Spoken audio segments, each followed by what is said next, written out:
51 is the time. Thank you so much for joining us. Russell Quirk's still here. And I try and get some more of your messages coming in about whether or not Nigel Farage is actually going to lead a political revolt. Do you think that is what's going to happen? Do get in touch on that. But first, let's talk about, well, the latest trans stories in the news. And actually, there are a number of different ones. One includes J.K. Rowling attacking Labour for their indifference to women in the trans rows, complacency and indifference towards women's rights and safety, she has said. Well, let's talk about this and plenty more with Jon Went, who's a commentator and activist on equality, diversion and inclusion and identifies as non-binary trans. Good afternoon to you. Hi. Thanks so much for joining us.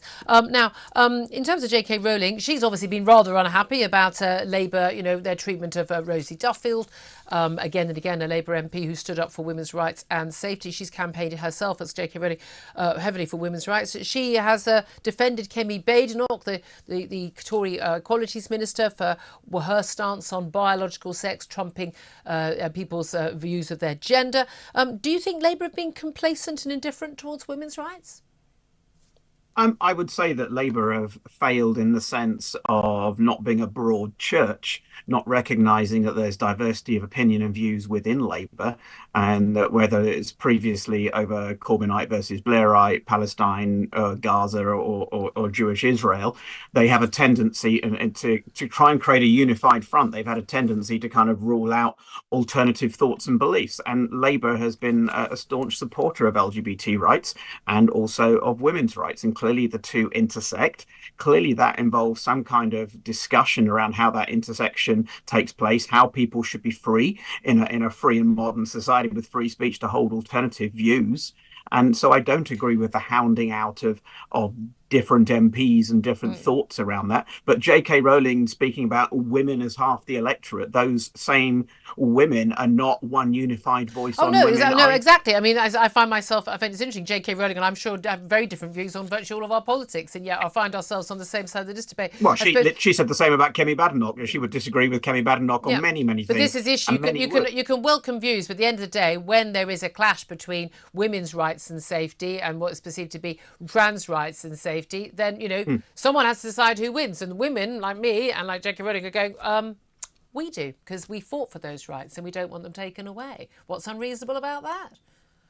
Well, that's where the Equality Act, and actually this is where Kemi Badenoch has actually said, then, what she wanted to do. It won't happen because obviously she won't be in power in a month's time. But the point is, she said that, the Equality Act needs clarifying, and it needs to be kind of rewritten to kind of make that obvious. Well, but she says what it actually says, and what it actually says already has enough weight within it. There's enough exemptions within the Equality Act. And I was only talking to Linda Bellos about it this morning. But the whole point is the Equality Act contains enough kind of wriggle room for the negotiation of those two people saying, does one of us need to win? Well, in each individual situation, yes, there has to be sometimes a winner, sometimes a loser, sometimes what's the compromise here? How do we create a coexistent society? How do we create single sex spaces? How do we create shared spaces? How do we create sometimes third spaces? And that's got to be the third spaces thing works for me. I have to say, where there is space, where there isn't space, I think women and girls would still like our single sex spaces, which we fought for many years to get, and they're there for a reason, because of the threat of predatory men to women, not from trans people, but from predatory men who can use those loopholes provided by trans rights. But this thing's what's interesting, because there's a story about Victoria McLeod, who's Britain's first transgender judge. I wasn't aware of Victoria McLeod beforehand, but Victoria has hit out at conspiracy theories held by what is described as trans hostile gay and bisexual people after choosing to step down from the role at the High Court, claimed that the workplace was becoming more hostile to trans people, warned that employers must do more to combat prejudice against them. McLeod decided to quit. And I think they're referring to her as her. I used to do that as a matter of courtesy. I no longer do that because I feel that has actually impinged on our consciousness about what a woman is. So I'm going to say his job in April, amid fears that there was a risk to politicising the courts by remaining in post. But saying even some apparently sensible people in the LGBTQIA plus community hold on to the conspiracy theory that trans people secretly want to convert gay and lesbian people to straight or to mutilate children with no basis. Is there a trans hostile view among many in the gay and bisexual communities?